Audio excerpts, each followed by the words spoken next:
All right. Okay, so see now it'll record everything. Hello, Billy, Faith, and Vincent. Hello. Oh goodness. We're gonna try to get through this. All right. So determine the limits below by looking at the graph of the function. Okay, so I am gonna graph these. Okay, a lot of times, y'all, we can do this without graphing because we do know our limits and how they apply. But let's go into your y equals, and we're gonna put in. I hate that stupid glare. All right, we're gonna put in. Here you go, Julius. Sorry, let me get you one. I'm charging the rest of them here. Take that one. I'm just charging. All right. So, gonna go in here and we're gonna put in, what is it? Tangent pi x over 4.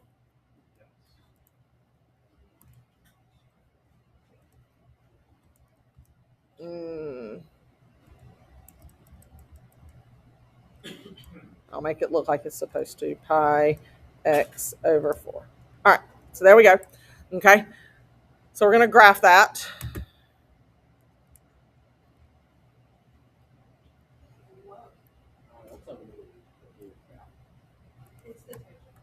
All right, it is in fact the tangent graph. And you're going to see, okay, so if I look at, we're talking about x is approaching 2 from the right, correct? Okay, x is approaching 2 from the right. If you're not sure, if you can't tell where that is, now it is here. So if I'm approaching it from the right, where is my graph going? It's going down to negative infinity. So that is our answer here. Again, we can have an infinity if we're going left or right limits. All right, and then 2 from the left, though, if we did the same problem, but we went 2 from the left, so here's 2 from the left, we're going towards positive infinity, okay? Now, without graphing the function, we're going to determine the vertical asymptotes, okay? So remember, vertical asymptotes are what you cannot have, right? So it's where the what equals 0 normally. The denominator, okay? So if I'm trying to determine the vertical asymptotes for this right here, I'm literally just going to set that equal to 0. So where does that happen? At x equals positive 2. So we have a vertical asymptote at x equals 2. All right, if we set the bottom here equal to 0, all right, so then x squared would equal 1, so x would equal, what goes in front? Plus or minus 1. Okay, now, if you were to graph that, you would be able to see the plus or minus. Like you would see that there are 2 vertical asymptotes, okay?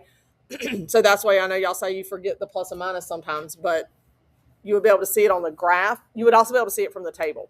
There will be no defined value at 1 or negative 1. All right, and then if we talk about C, okay, so that's our tangent that we talked about earlier, all right? So we're looking at, it's going to be everywhere that our tangent is undefined, right? Well, tangent is sine over cosine. So that means we're looking for everywhere that our cosine is 0. Where does that happen on our unit circle? The top and the bottom, right? So up here and down here, which is pi on 2 and 3 pi on 2. Okay, and it would continue, correct?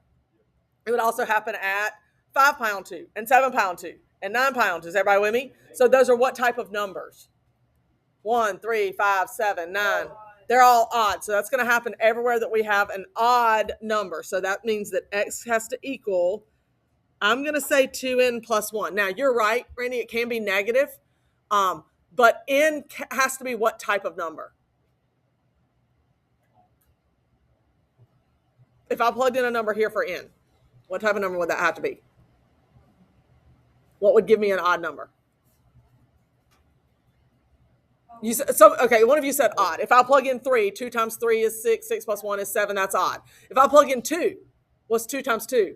Plus 1 is still 5, which is still odd. But what types of numbers does n have to be?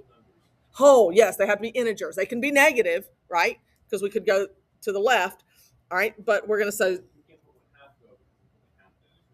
correct, all right, where n is an integer. So that's your only stipulation there. All right, everybody good?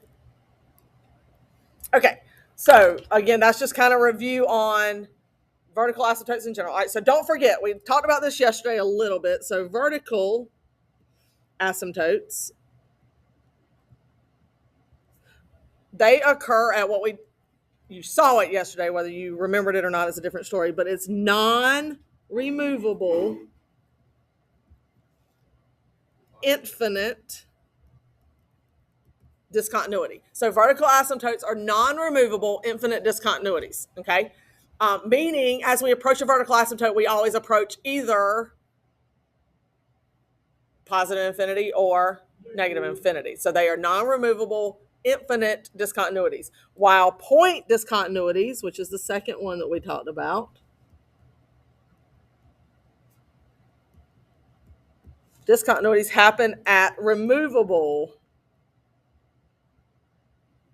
discontinuities. And that's because, remember, if they cancel, it is a point discontinuity. So if we factor and it cancels top and bottom, there is still a discontinuous aspect of that graph going on there, but it's removable, so that is a point discontinuity. All right, so if we're, you good?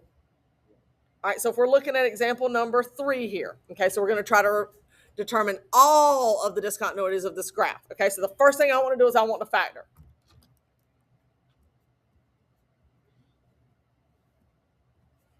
All right, so if I factor the top, x plus 3x minus 2 is correct. Factor the bottom.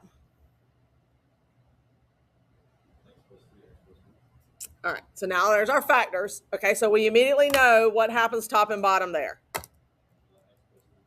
Okay, and so since they cancel, that does give me a point discontinuity at x equals what?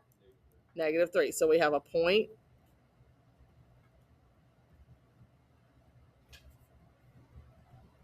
at x equals negative 3. Okay, and then we're left with x plus 1, which gives us a non-removable infinite discontinuity, which is also known as a vertical asymptote. And that would be x equals negative 1.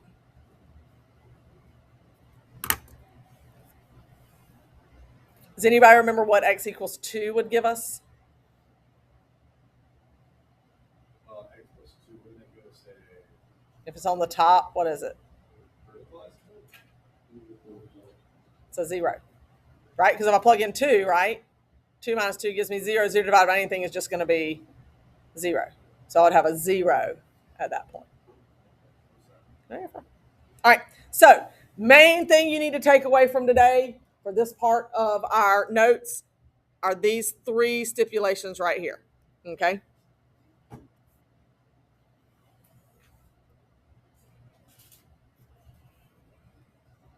And I'm going to attempt to color code my notes based on this, so we'll see how it goes. All right, if we approach a number, so this is what's most important here, okay? If our limit is approaching a number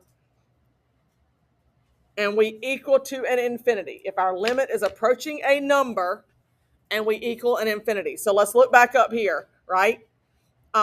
Here we are.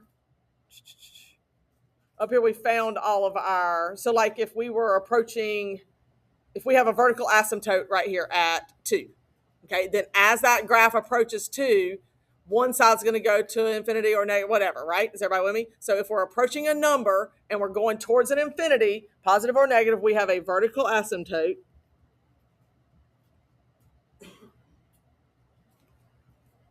At a number. All right, if our limit is approaching an infinity and it equals a number, we have a horizontal asymptote.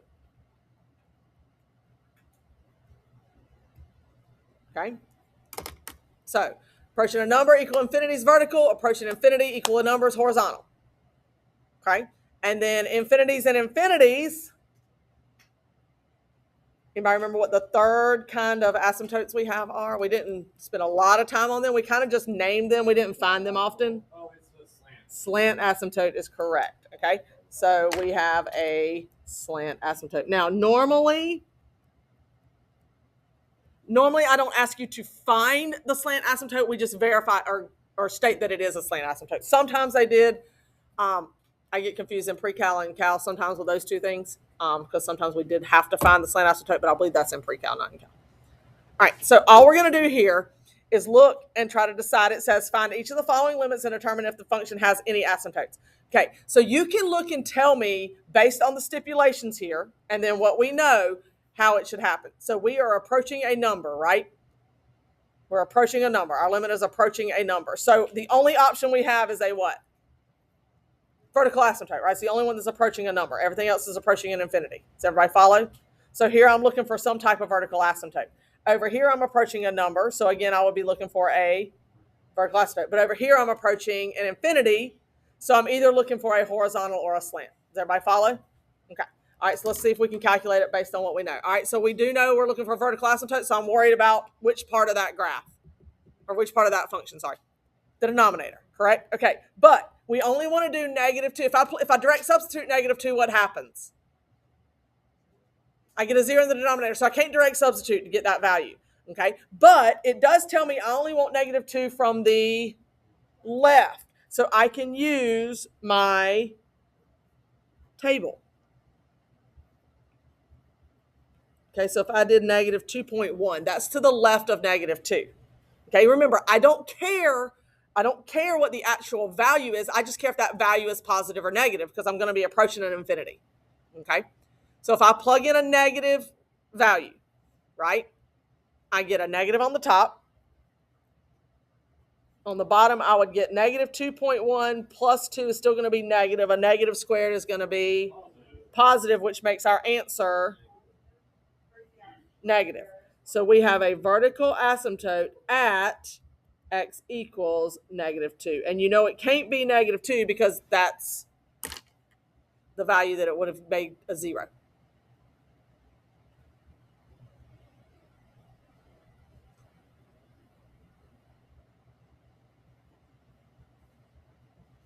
Okay? All right. So let's look at letter B.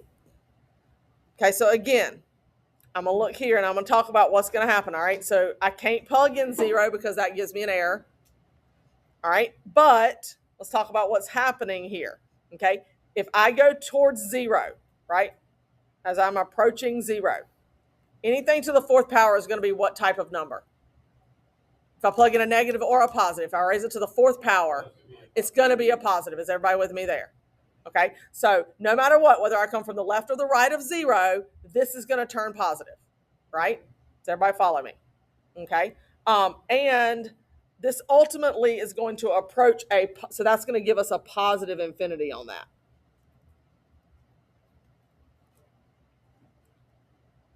Okay, because remember, we are approaching a number, correct? We're approaching a number, so my answer has to be positive or negative infinity. Okay, not a number, positive or negative infinity. Okay, so 1 over x to the fourth is going to approach, that's just going to turn into an infinity. -3 plus an infinity is still going to be infinity. So our answer here is we have a vertical asymptote at which value? X equals 0. Okay, so I know it didn't say the graph. I'm just going to show you real quick. If I type in -3 plus 1 over x to the fourth.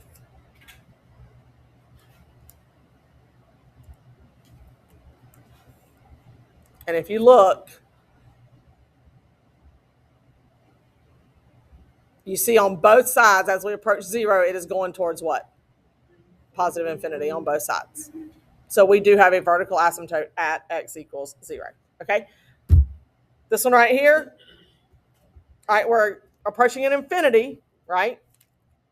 So we've got to be one of these.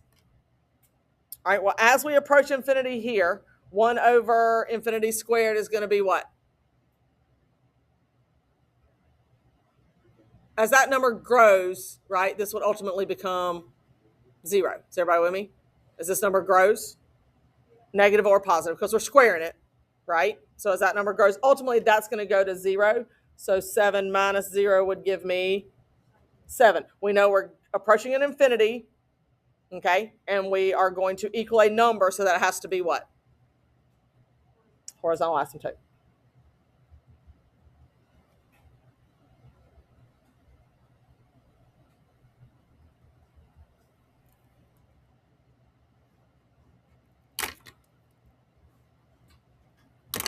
Vertical asymptotes are x's, horizontal asymptotes are y's. All right, flip it over. Okay, so when we move forward here, you're going to get to use your favorite Bobo button.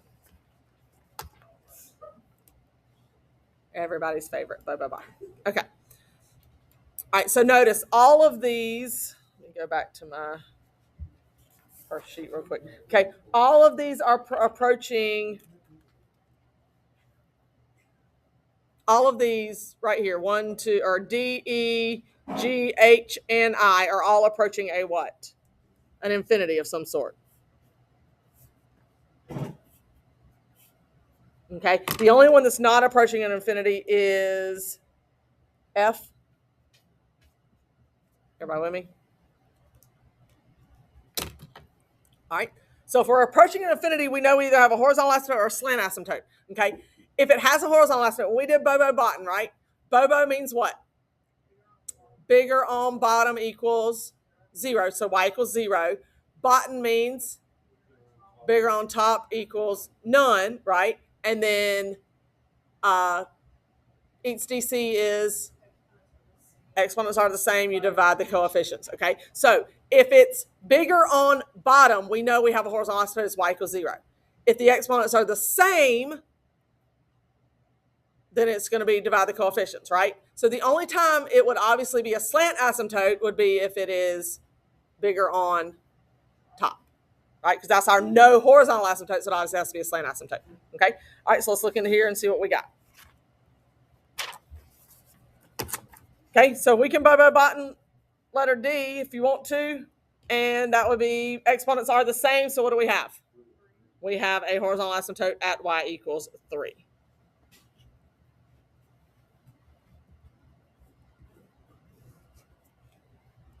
Exponents are the same. All right, letter E. Exponents are the same again, right? So, yep, coefficient. So it's just going to be we have a horizontal asymptote at y equals -1/5.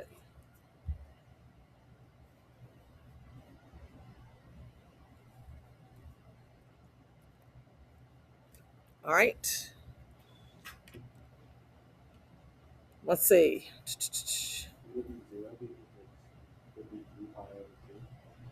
Okay, so 3 pi over 2 from the left, right?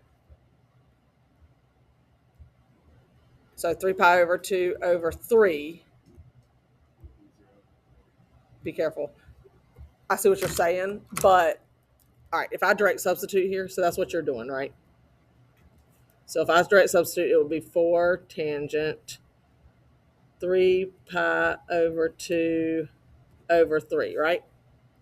Which ultimately those 3's are going to flip, and what's going to happen to the 3's? They're going to cancel. So now I have 4 tangent pi on 2. Because the 3's just cancel, so I've got pi on 2, right? So what is the tangent of pi on 2? Right, because pi, we just talked about that, right? Pi on 2, our cosine is 0. So what do we know we have there? We have a vertical asymptote, right? We just talked about that. Okay, the vertical asymptote. So as we approach from the left, though, so remember we're talking about this right here, right? This is tangent. Oops, I went the wrong way. Should go this way and this way, my bad. Drew my asymptote wrong. Okay, so from the left, infinity on the left. So then we can say we have a vertical asymptote at 3 over 2. X equals 3 over 2. Okay, and it doesn't matter which way it goes. It's just asking you about the asymptote. The asymptote is not going to be negative or positive asymptote. It's going to be 3 over 2 because that was the number. But we know we have a vertical asymptote there because we are undefined. Okay. All right. So now looking at the next 3. All right. So again, let's look and see what we have. We don't have a polynomial here, so we can't do Bobo bottom. But if you did direct substitute, right? If you did direct substitute, so if I just put in negative infinity here. So if I just did e to the negative infinity minus 6. Right, because to the negative infinity means that's on the bottom, right? Which ultimately, as that grows, that fraction is going to equal 0. And 0 minus 6 is negative 6. So it is an infinity equaling a number. So that is going to be a horizontal asymptote.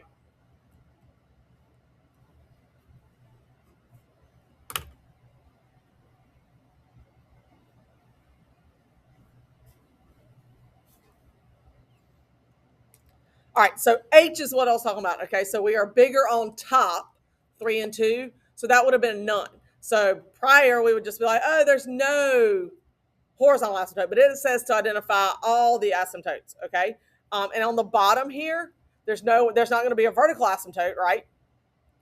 We also know if we're doing an infinity, it's got to either be a horizontal or a slant, all right? So you can find which one it's going to be. It doesn't ask you to identify it, but if I was to do L'Hopital here, I would keep going, and I would end up with an infinity on top. I'd still be unable to direct substitute on that. So it is going to end up being just a slant asymptote. I didn't ask you to find it. But we know it's not horizontal because that's none in our Bobo-Botten scenario. And we know it's not vertical because we're approaching an infinity. Is everybody with me? Okay. So it's got to be a slant.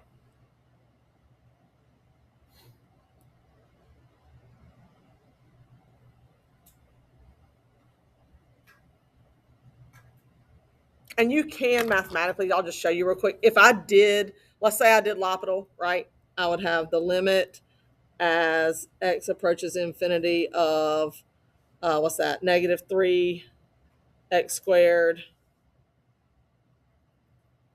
over 10x. Well, I still would get infinity over infinity, so I can do L'Hopital again. So that's going to give me negative 6x over 10. So at this point, I could direct substitute, right? But if I do a negative infinity, I'm going to a positive infinity. So if I do positive infinity times a negative, that would be a negative divided by a positive would be a negative infinity. So that's how we know it is going towards. So as we are approaching positive infinity, we're going towards negative infinity.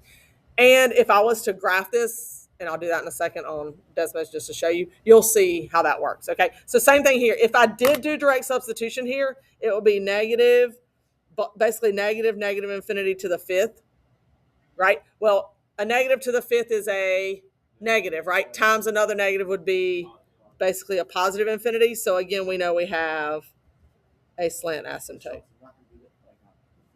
I'm not going to do what? What is that? Negative x to the third plus 4. Okay, let me plug that in real quick. Negative x to the third plus 4 over 5x to the second plus 2. So you see how there's a slant asymptote in there? So I see that. So as we're going towards negative infinity, this is still approaching positive infinity.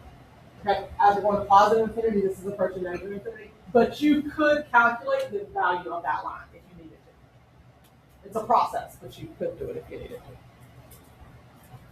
Like I'm pretty sure you do long division and blah, blah, blah, blah. All right. Okay. A logistic function. All right. A logistic function is a fractional function whose numerator and denominator are not both polynomials and whose graph looks like an S. Okay. The graph has 2 horizontal asymptotes. All right, so let's take the function, for instance, f of x equals 1 over 1 plus e to the negative x.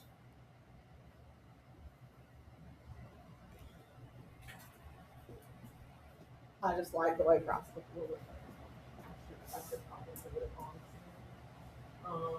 What I say, 1 over 1 plus e to the negative x.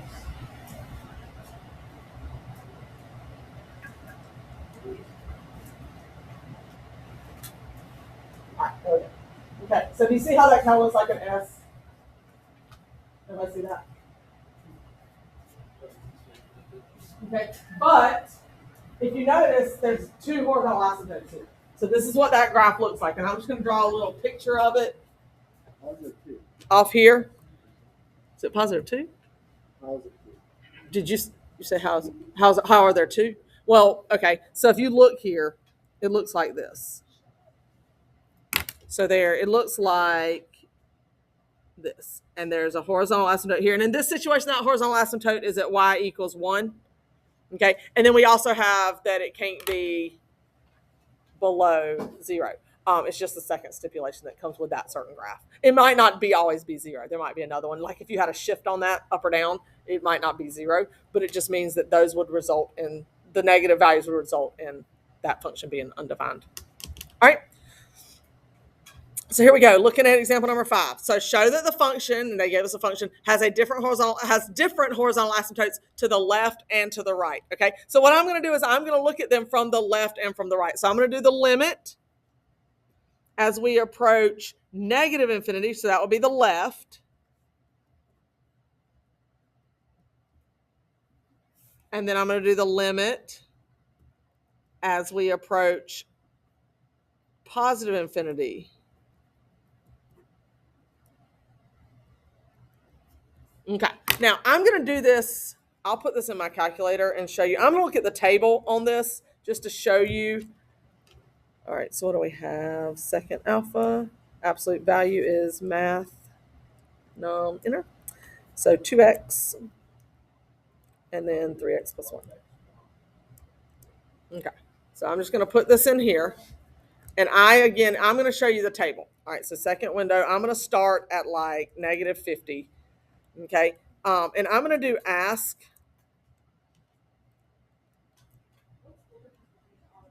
The difference between auto and ask. So auto will auto generate. So it'll start at whatever number you put here, and then whatever you have your delta table. So if it starts at negative 50, it would automatically show you a table that goes negative 50, negative 49, negative 48, negative 47, negative 46. Completely. Ask means it's not going to give you any generated values. You put in what you want it to calculate. So when I hit second table here, I want it to calculate negative 50. So I'm going to put that. So these would not be auto-generated for me. Okay. And then I'm going to do, so negative, oh no, hold on. I want it to give me,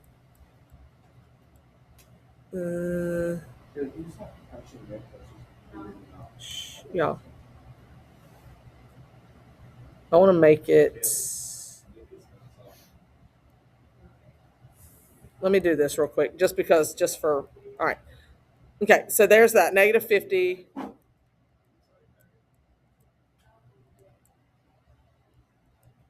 right, so negative 50, negative 500.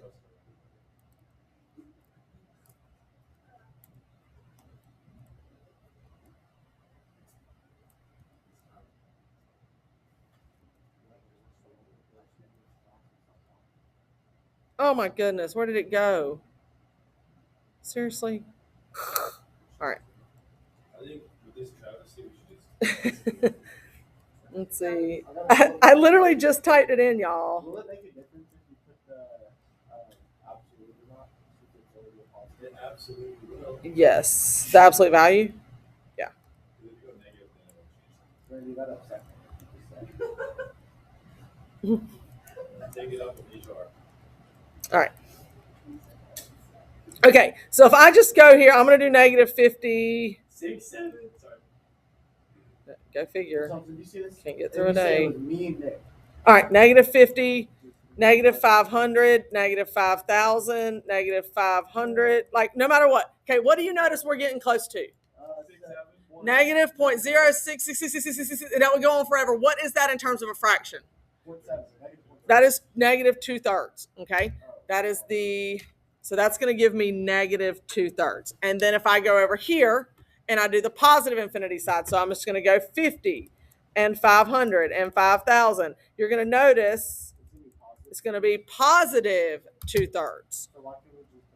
Okay, so we have. But my point on Boba Bottom Baby is you're missing that there's a negative and a positive. You would just get 2/3. But one of them is negative and one of them is positive. You're right. I am correct.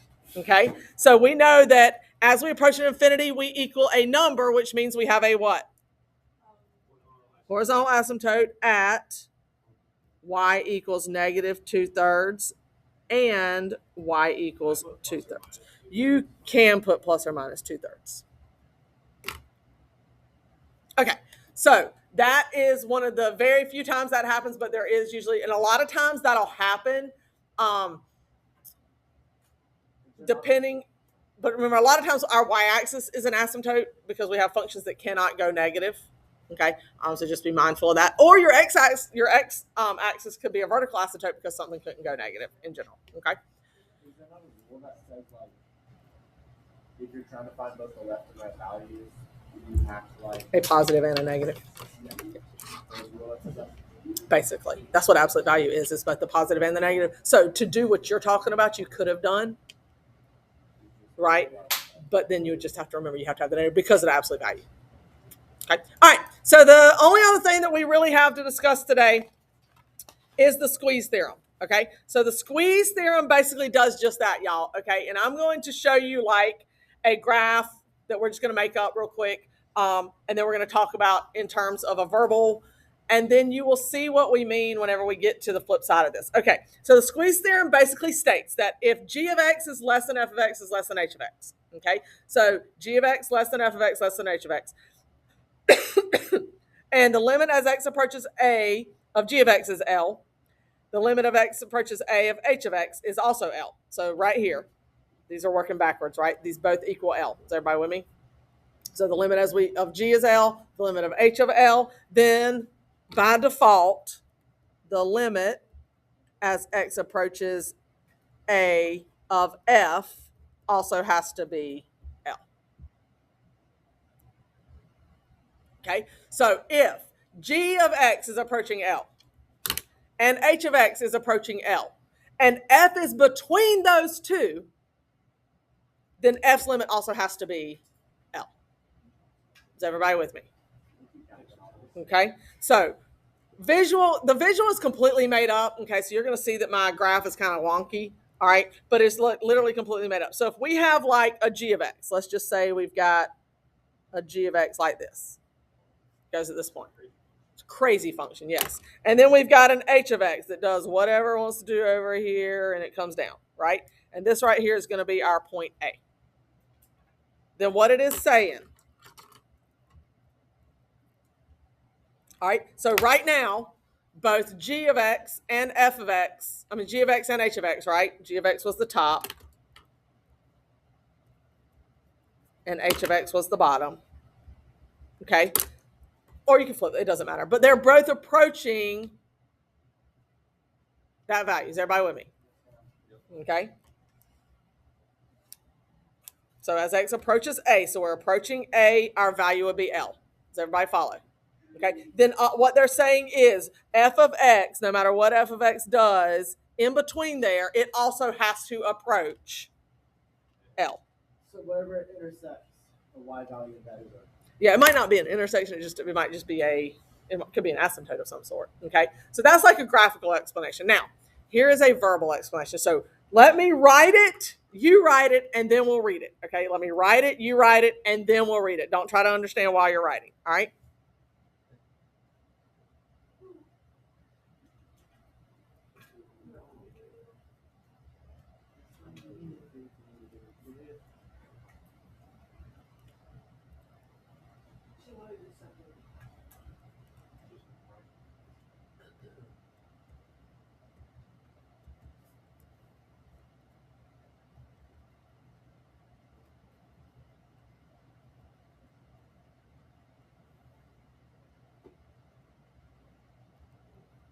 We'll do less than or equal to, sorry. Less than or equal to Kristen. Harper always eats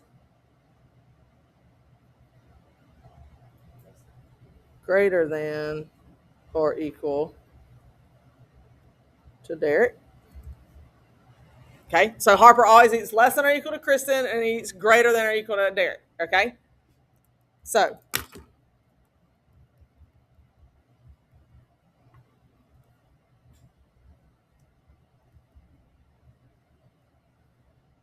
if Kristen eats 2 hamburgers, which would never, not ever truthfully, hamburgers are one of my least favorite foods.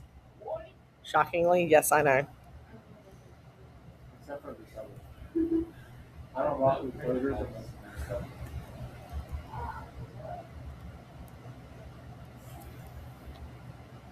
Okay, so all right, Harper always eats less than or equal to what Kristen eats.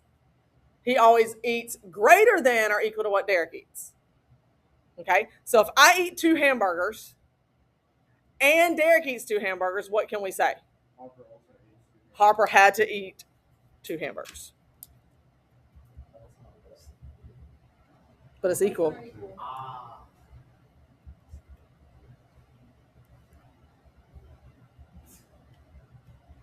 Now, Harper could definitely eat 2 hamburgers. I can eat a lot of food. Hamburgers are not my choice of. I'm never, anytime we're talking about like going to dinner or whatever, you never see me be like, I really just want to have a good burger tonight, ever. Burgers and pizza are 2 things that you will never hear me ask for. Whoa. I know, Okay, I'm the crazy. second one. I'm crazy. I enjoy them both. I enjoy hamburgers and I enjoy pizza, but you're never going to see me be like, I really just want to go get a pizza. So you won't like eat them? I will eat them. Yes, I Honestly? eat them both. I eat pizza. I eat hamburgers. 100%. I think the best food is But I never mean- just. I mean, I'm never like, man, I really want to go to a pizza place. Like it's just not going to happen. So, all right. No, we're the- Sorry, all my video people, for my That's how you- my little sidebar conversation there. All right, now let's talk about what we know. Okay, we talked about this briefly yesterday as well. Okay, what do we know about the limit of the cosine in general? What do we know? We talked about it yesterday. Was that right? Why? Because cosine graph oscillates. Okay, so the cosine graph constantly goes up and down, up and down, up and down. So truthfully speaking, the limit as we approach infinity, it doesn't exist. Okay, so we do know it does not exist because we know our cosine in general always oscillates, and it always goes between, what's our max value and min value for cosine? -1 and 1. So it always goes back and forth between -1 and 1, right? Okay, so we know the limit as we approach infinity of cosine in general does not exist. Is everybody with me? But we do know that we can't go any higher than -1, any higher than 1 and any lower than -1. All right, so let's look over here at letter B. Okay, so we know that the limit in general has to be somewhere between -1 and 1.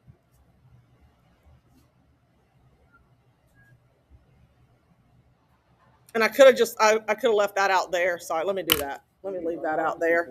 Sorry, let me leave that out in general. Okay, Do we learn about the stress theorem before? do what, baby? Have we learned about this before? The squeeze theorem? I don't remember. All right. So in general, we know that the cosine has to be between -1 and 1, right? But for this function on letter B, it's not just cosine 2x, it's cosine 2x plus 3x. So all I'm going to do is I'm going to go in here and I'm going to add that to my function. So -1 plus 3x, cosine 2x plus 3x, and 1 plus 3x. All right, so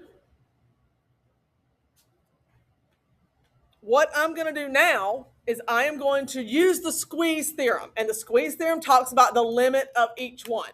Okay, so I'm going to identify the limit of all 3 of these.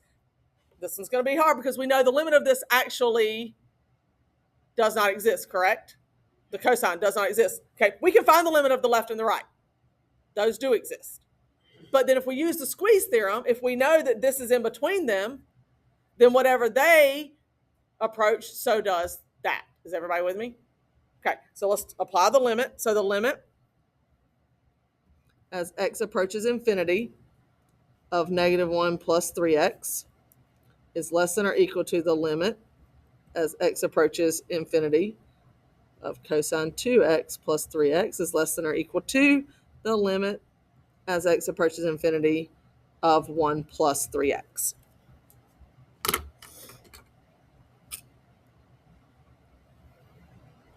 Okay, so if we look at these individually, give you a second to get that written. We're not looking at the middle, okay, because that's the cosine, and we just said that doesn't exist, okay? But if we look at the limit as we approach infinity, so as these numbers right here get bigger and bigger and bigger and bigger and bigger and bigger and bigger, and we multiply them times 3, and we subtract 1 from them, they're still going to approach what value? Infinity. Same thing here. As those numbers get bigger and bigger and bigger, we multiply them by 3 and add 1. It's also going to approach infinity. So if the left approaches infinity and the right approaches infinity, what can we say about the middle? It has to approach infinity by the squeeze theorem. They have to have the same limit. Okay? So by the squeeze theorem, you good there, Will? He said it's continuous. I just kept rolling.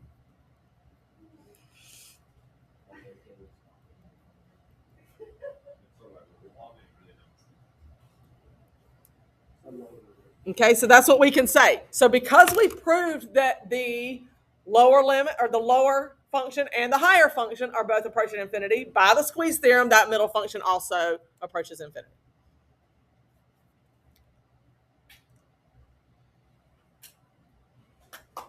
Okay, so now we're going to do the same exact thing with letter C. Same exact thing with letter C. Only difference is it's the same function, right? But this time I need to put an X underneath it. Okay, so I'm going to kind of, well, sorry, I'll write it out. Okay, so we've got, this time we've got negative 1 plus 3x over x, right?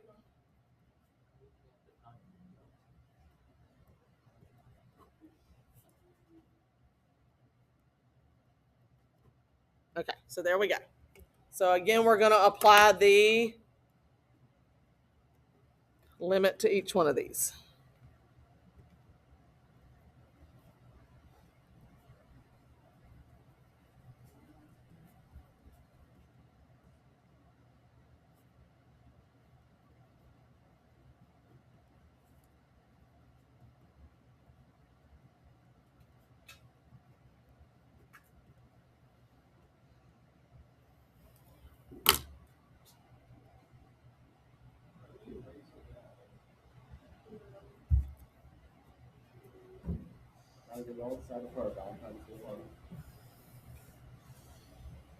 We're having a Valentine's Day party? That's called a I love tacos party. All right. Now, if I direct substitute here, what form am I in? This top would be, if I plug in infinity, the top's going to turn into infinity, right? And then I've got, so infinity over infinity is indeterminate form, which means we can do what rule? Oh, the thingy where you put the X underneath. But you don't have to do that. Remember, 3 forms. 0 over 0, infinity over infinity, negative infinity over negative infinity gives us L'Hopital's rule. So we can do L'Hopital's rule to get this. So that means the limit. So if we do the derivative of the top, what does that give me? 3. And the derivative of the bottom is 1, which is 3. So the limit as we approach infinity there is simply 3. All right, let's do the same thing over here. The limit, the top again is 3 over 1, which equals 3. So if the left side is approaching 3, the right side is approaching 3, what can you tell me about the middle? It's also approaching It has to approach 3 by the squeeze theorem. So that's our conclusion down here at the bottom. So by the squeeze theorem. So can I say it? The limit of x as it approaches cosine 2x plus 3 over x equals 3. Almost. X approaches infinity of that, then yes. So you're right. You just said the limit of x, but you didn't say as x approaches infinity. But your process is correct. Okay. All right, last problem. And it's calculator active. Okay, so this makes us even easier. It's going to be the easiest problem of the day. All right, they gave us an equation already, so where do you think I'm going to put that equation?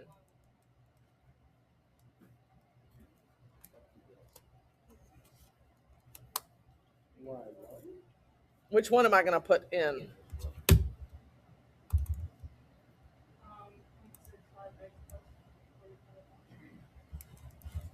Wait, why is there a little line up on that 2x? It's a different, the average. So that's your average.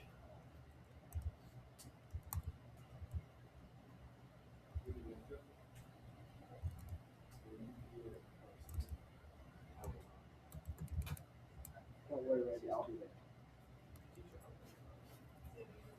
Don't worry, Randy, I'll be there. Don't worry, Randy, I'll be there. Oh my goodness, Trenton, hush. Yeah. I really actually all that time. No, I'll keep it for y'all. I'll get mad. No. A lot. Yeah, Dude, that is the nut. Avery? Wait, Will. Avery? It's bad. It's really bad. Oh, I know it's that. Are you talking about the thing where All right. So all you do, okay, now look at what it's asking for. Okay, real quick. Look at what it's asking for. Y'all, last problem lock in. Okay, it says find the average cost per card. So they gave you two functions here, but literally they tell you the average cost per card is this function. So when you go into your y equals, that's the one that you need to put in there. All right, so everybody should have that one in there. All right, and then from here, it's super easy on all of these because they just want you to find the value when x is 5,000. So you're just literally going to do y1 of 5,000 and hit enter. What does it give me? 1.55. So that's the answer right here. 5,000 is 1.55. What does it give me if I put in 50,000?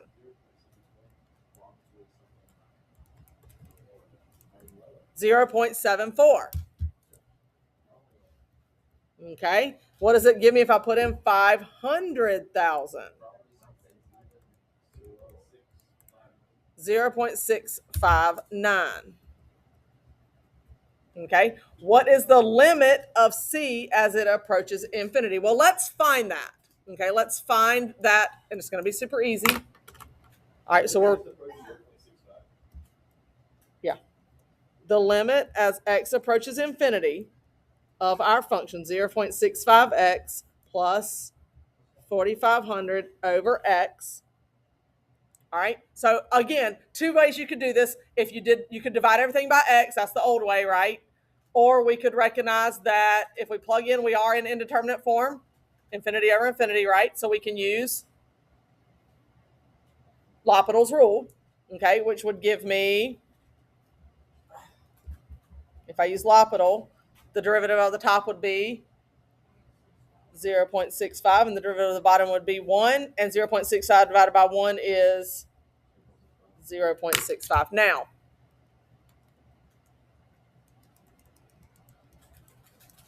if you notice, if I had kept getting larger and larger on my values, does everybody see this? If I kept getting larger and larger on my values, we are getting closer and closer to 0.65. Okay, so if I did it again, and I did a whole done, there we are. Ah, so it stays at 0.65. So there's where that 0.65 comes from. Is everybody good? Now, we did it algebraically, but you could have also done it graphically or analytically. All right. Are we good? Okie dokie.